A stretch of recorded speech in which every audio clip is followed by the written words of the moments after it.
Hola, buenos días, buenas tardes, buenas noches, dependiendo a qué hora estén viendo este mensaje. Vamos a orar para comenzar. Padre, te damos gracias, Señor, en esta mañana. Te pedimos que tú nos hables, Señor. Te damos gracias por tu amor y tu cuidado. Bendícenos y abre nuestro oído, nuestro corazón para entender lo que tú quieres hablarnos en esta mañana. Te damos gracias en el precioso nombre del Señor Jesucristo. Amén. Y pues el mensaje de hoy lleva por título: Confiamos en un Dios vivo. ¿Y qué queremos decir cuando decimos que creemos y confiamos en un Dios vivo? Queremos decir que Él está activo e involucrado en nuestras vidas. En la palabra en Santiago, leemos en el capítulo 1, versículo 17, que toda buena dádiva y todo don perfecto desciende de lo alto, del Padre de luces, en el cual no hay mudanza ni sombra de variación. Es decir, Dios no cambia. Y como sabemos que Jesús es Dios Hijo, también dice lo mismo de Él en Hebreos 13:8. Ahí leemos: Jesucristo es el mismo ayer, hoy y por los siglos. ¿Qué quiere decir esto? Quiere decir que Dios siempre es el mismo. Dios no cambia. Dios sigue siendo el mismo, como dice, ayer, hoy y por los siglos. ¿Has recibido buenas dádivas hoy? Por supuesto que sí.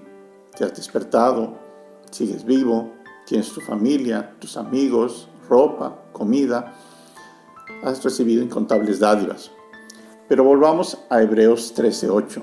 Dice: Jesucristo es el mismo ayer, hoy y por los siglos. Sabemos que Él ni sigue clavado en una cruz, ni está en una tumba, porque ha resucitado.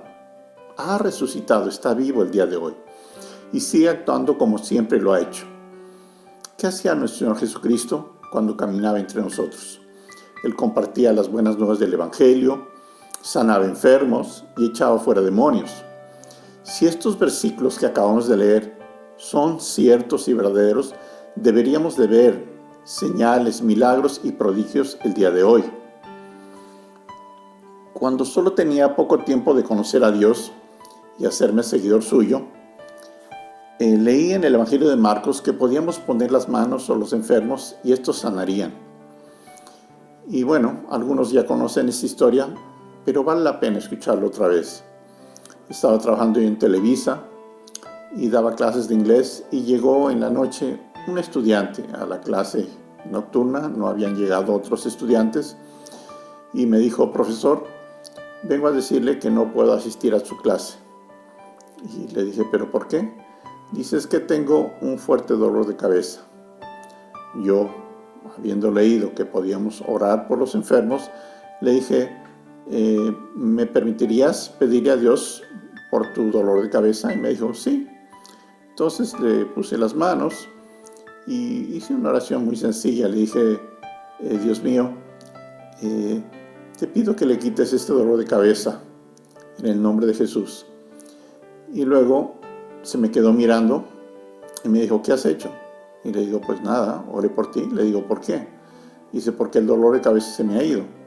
Y le digo: pues sí, le pedí eso a Dios y Dios lo ha hecho. Dice: no, es que tú no entiendes. El dolor de cabeza, los dolores de cabeza que a mí me dan, no son dolores sencillos. A mí me da migraña y me hace volver el estómago, y ningún medicamento que yo tomo me quita el dolor. No entiendo cómo ha sido esto. Y le digo: bueno, pues es que es Dios. Y bueno, esta fue la primera vez que oré por un enfermo y vi cómo Dios obraba. Ahora, ¿es esto excepcional? No lo creo. Déjenme hablarles de John G. Lake. Él nació en Ontario, Canadá, en marzo de 1870. Había mucha enfermedad en la familia. Él recuerda en ese entonces haber asistido a muchos funerales y que muchos de su familia enfermaban y aún llegaban a morir. Y más tarde creció y se casó, y con una mujer llamada Jenny, y ella también se enfermó. Y como estaban mucha gente enfermándose en ese periodo y muriendo, él tuvo temor. y escuchó de un hombre llamado Alexander Dowie, que había fundado una ciudad cerca de Chicago llamada Sion. Le mandó un telegrama pidiéndole oración por su esposa. Y la costumbre de Dowie, cuando recibía una petición de oración, es que en la hoja que había recibido la petición de oración le llevaban cartas, le llegaban telegramas. Él ponía un sello con la fecha y lo oraba y lo mandaba de regreso a la persona que le había pedido oración. Y cuando le llegó el telegrama, oró y le puso: oré por su esposa, no morirá, sino que vivirá, como lo dice el Salmo 118, versículo 17. El resultado de esto fue que la esposa de John no murió, y él, pues claro, se puso muy contento, pero más allá de esto, la gente, los vecinos y familiares que vieron la recuperación de su esposa, comenzaron a acercarse a John a decirle que si él podía orar por la familia de ellos. Y sentía tanta presión de la gente, y él decía: es que yo no sé cómo hacer esto. Él terminó mudándose a la ciudad de Sion para aprender ahí de Alexander Dowie. Estuve ahí trabajando unos años y después volvió a Chicago para iniciar un negocio. Él era un hombre de negocios excepcional. Y en ese entonces él escucha que hay una visitación, una manifestación de la presencia de Dios en Los Ángeles, en la calle de Azusa, que es toda otra historia, pero no la voy a contar ahora.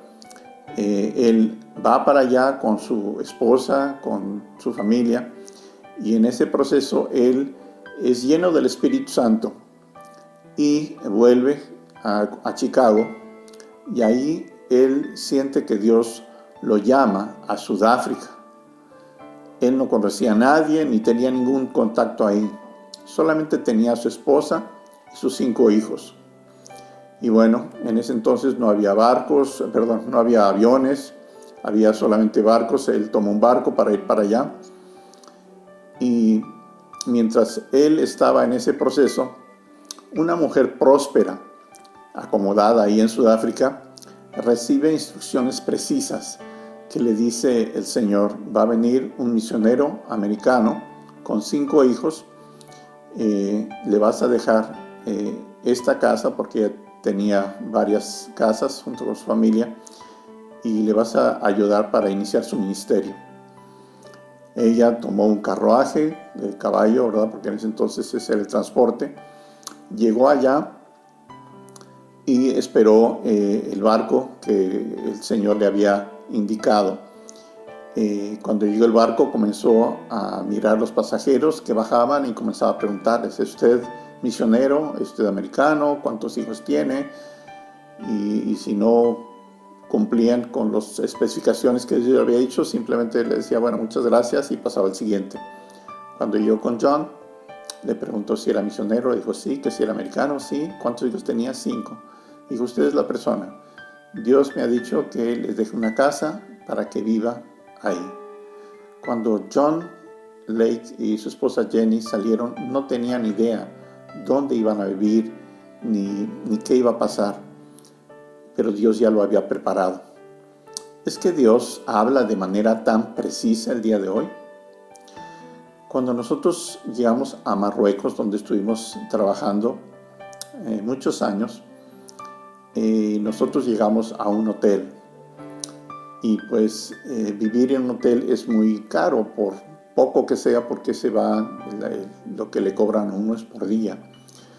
Llegué a la escuela de idiomas, y a la escuela de idiomas conocí al director y a las secretarias, y me preguntaron si necesitaba ayuda para buscar casa. Les dije que sí, y me presentaron al portero, un hombre llamado Ahmed. Y entonces él hablaba solamente árabe, yo hablaba inglés, español y algo de francés, pero él no hablaba más que árabe, entonces no podíamos comunicarnos. Me llevó a ver varias casas, pero al segundo día él le dijo a la secretaria que me preguntara que si podíamos ir yo y toda mi familia a ir a quedarnos con él. En ese entonces iba con mi esposa y con mis 5 hijos. Y entonces le dije, mira, yo he visto las casas tienen 1 o 2 dormitorios. ¿Sabes si tiene muchos hijos? Y dice, sí, tiene 5 hijos. Y dije, no va a tener espacio. Creo que solamente está siendo cortés. Y le dije, dile que no. Al día siguiente volvió a insistir. Dice, mira, él insiste mucho en que tú y tu familia se vayan a quedar allá a su casa y que no estés pagando dinero ahí en el hotel. Y le dije, bueno, está bien, vamos para allá. Lo que yo no sabía, y nos enteramos después, es que todo esto venía porque su esposa, Sadia, había tenido un sueño. Y en ese sueño, una familia extranjera con 5 hijos se iban a quedar ahí con ellos. Entonces, precisamente el día que nosotros llegamos, le preguntó a su marido cuando llegó a casa, le dice, ¿dónde está la familia? Y él dice, ¿qué familia? Dice, la familia con muchos hijos que ha llegado. Dice, pues nada, están ahí en la escuela, están buscando casa. Dice, diles que se vengan a quedar. Y por eso nos hizo la invitación. Al día siguiente, cuando llegó sin nosotros, le dijo, ¿dónde está la familia con los hijos? Y él dijo, es que no han querido venir. Y ella dijo, insiste, porque ellos tienen que venir a quedarse a esta casa. O sea, Dios sigue hablando de maneras precisas el día de hoy. Él no ha cambiado, es el mismo ayer, hoy y por los siglos. Pero sigamos con la vida de John D. Lake. Él, a partir de ahí, comenzó a tener un ministerio de sanidad ahí en Sudáfrica y vio muchas personas sanadas.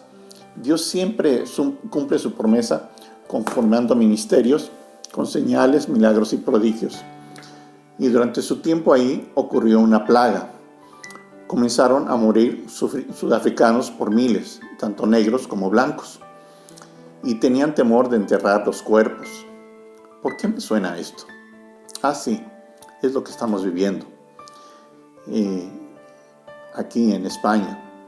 La gente moría y se quedaban los cadáveres ahí, como ha ocurrido en casas de residencias mayores aquí en España, que han tenido que ir policías o militares a sacarlos. Y bueno, Lake salió y les dijo, si ustedes no lo hacen, lo haré yo. Yo cavaré las tumbas, llevaré los cuerpos, los enterraré y oficiaré el entierro. Muchos otros predicadores estaban aterrados de contagiarse y contagiar a su familia. Y cuando Lake comenzó a hacerlo, los doctores se dieron cuenta de lo que estaba haciendo y le hablaron, le dijeron, no lo haga, se va a contagiar y va a morir. Pero él respondió, no moriré, porque la ley del Espíritu de vida en Cristo, Jesús me ha librado de la ley del pecado y de la muerte. Romanos 8:2. Él decía, la ley del Espíritu de vida es más poderosa que la ley del pecado y de la muerte. Y bueno, los doctores le insistían mucho y él decía, mire, vamos a hacer una cosa. Pongan saliva en mi mano de una persona que ha muerto y vean lo que ocurre bajo un microscopio. Y comenzaron a ver y efectivamente los microbios dejaban de moverse y morían. Y lo hicieron con varias muestras, con muestras de personas que estaban enfermas y no habían muerto, con muestras de personas que habían recién muerto, con muestras de personas que habían muerto un día o 2 antes, y el resultado era el mismo. Y entonces, pues, lo dejaron seguir adelante. Y bueno, hay 2 pasajes que nos hablan de estas cosas y vamos a comenzar con el Salmo 91, versículos del 1 al 7. El que habita al abrigo del Altísimo morará bajo la sombra del Omnipotente. Diré yo a Jehová, esperanza mía y castillo mío, mi Dios en quien confiaré. Él te librará del lazo del cazador, de la peste destructora. Con sus plumas te cubrirá y debajo de sus alas estarás seguro. Escudo y adarga es su verdad. No temerás el terror nocturno, ni saeta que vuele de día, ni pestilencia que ande en oscuridad, ni mortandad que en medio del día destruya. Caerán a tu lado 1000 y 10,000 a tu diestra, mas a ti no llegará. Lake consideraba la enfermedad como una dosis pequeña de muerte, y si recibíamos demasiadas dosis moriríamos. Pero también creía que la ley del Espíritu de vida en Cristo Jesús nos libra de todas las dosis de la muerte. Yo mismo he experimentado libertad de asma, hipertensión y de un ataque al corazón. Veamos una escritura más. Salmo 103, versículos del 1 al 3. Bendice alma mía a Jehová, y bendiga todo mi ser su santo nombre. Bendice alma mía a Jehová, y no olvides ninguno de sus beneficios. Él es quien perdona todas tus iniquidades, Él el que sana todas tus dolencias. Es tremendo estas escrituras. Son promesas muy poderosas. Si las hubiera dicho un hombre, podríamos decir, qué versos tan bonitos. Pero si las ha dicho Dios, entonces son promesas en las que podemos pararnos con firmeza, sabiendo que todas sus promesas son sí y amén. Porque todas las promesas de Dios son en el sí y en el amén, por medio de nosotros para la gloria de Dios. 2 de Corintios 1:20. Estas promesas son para ti el día de hoy. Yo vivía y trabajaba muy lejos de la iglesia donde me reunía en Coatlán Izcalli. No podía correr allá o pedir que alguien de allá viniera a orar. Así que comencé a hacerlo yo. Yo no soy alguien excepcional, con dones especiales o algo así. Como dijo alguien, soy una persona común, con una poca de fe, en un gran Dios. Extiende tu mano sobre los que te rodean, sean familiares, amigos o vecinos. Pide a Dios por ellos, pide por su protección, su liberación y si están enfermos, su sanidad, porque Dios está vivo y es el mismo ayer, hoy y por los siglos. Que Dios les bendiga.